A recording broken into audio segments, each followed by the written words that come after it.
Perfect চিতই পিঠে আপনারা কিন্তু বানিয়ে নিতে পারেন এখন খুবই সহজে। মাত্র একটি উপকরণ দিয়ে এই চিতই পিঠেটা কিন্তু তৈরি করা হয়ে যায় খুবই সহজে, আর দারুণ লাগে খেতে। আর একেবারেই কিন্তু পারফেক্টভাবে এই চিতই পিঠেটা তৈরি করে নিতে পারেন শুধুমাত্র এই রেসিপিটা ফলো করলেই। চিতই পিঠে বানানোর জন্য আমি নিয়ে নিয়েছিলাম 500 গ্রাম চালের গুঁড়ো। চালের গুঁড়োটা কিন্তু আমি দোকান থেকে কিনে নিয়ে এসেছি।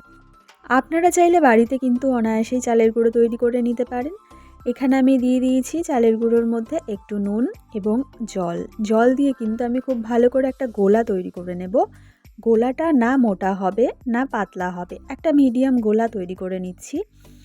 গোলাটা যত পারফেক্টভাবে আপনারা তৈরি করবেন পিঠেটা কিন্তু অতটাই পারফেক্ট হবে।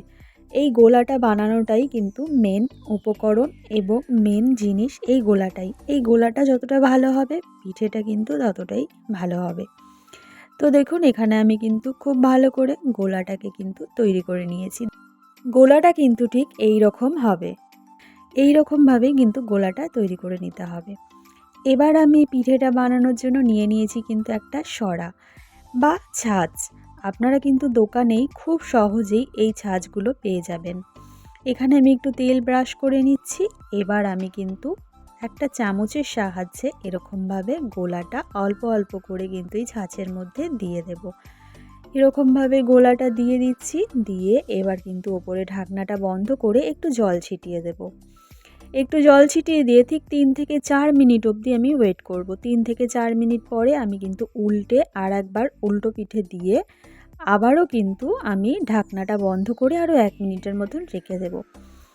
1 মিনিট পরে আমি কিন্তু এবার পিঠেগুলোকে তুলে নিচ্ছি। দেখেছেন পারফেক্টভাবে কত সুন্দর উঠে এসছে, কত সুন্দর তৈরি হয়ে গেল। আবারও কিন্তু আমি তেল ব্রাশ করে নিচ্ছি। আবারও কিন্তু আমি একই পদ্ধতিতে গোলাগুলো দিয়ে দেব এই ছাঁচের মধ্যে। এভাবেই কিন্তু আপনারা গোলাগুলো এই ছাঁচের মধ্যে দিয়ে পিঠেটা তৈরি করে নিতে পারেন, অথবা এরকমভাবে যদি আপনারা ছাঁচ না পান আপনারা কিন্তু ইডলির স্ট্যান্ডেও করে নিতে পারেন পিঠেগুলো খুব সহজেই। দেখুন পারফেক্টভাবে কিন্তু আমার সব কটা পিঠে কিন্তু উঠে আসছে, কোনো রকম কিন্তু লেগে যাচ্ছে না। পারফেক্টভাবে গোলাটা তৈরি করলে কিন্তু পিঠেটা কোনো রকমভাবেই লেগে যাবে না, খুব সুন্দর কিন্তু উঠে আসবে। এখানে কিন্তু আমি একটা একটা করে সমস্ত পিঠেগুলো তৈরি করে নিয়েছি। দেখেছেন তো কতটা সহজ, দারুণ কিন্তু স্বাদ হয়েছিল এবং খুব অল্প সময়ে কিন্তু এই পিঠেটা তৈরি করে নিতে পেরেছিলাম আমি। এরকম পিঠে যদি আপনারা তৈরি করে নিতে চান তাহলে কিন্তু অবশ্যই রেসিপিটা ফলো করবেন। যদি রেসিপিটা ভালো লাগে তাহলে অবশ্যই একটা লাইক করে দেবেন, চ্যানেলটিকে সাবস্ক্রাইব করে দেবেন। দেখা হচ্ছে নতুন কোনো রেসিপির সঙ্গে, নতুন কোনো রেসিপি ভিডিওর সঙ্গে। ততক্ষণ ভালো থাকবেন, সুস্থ থাকবেন। ধন্যবাদ।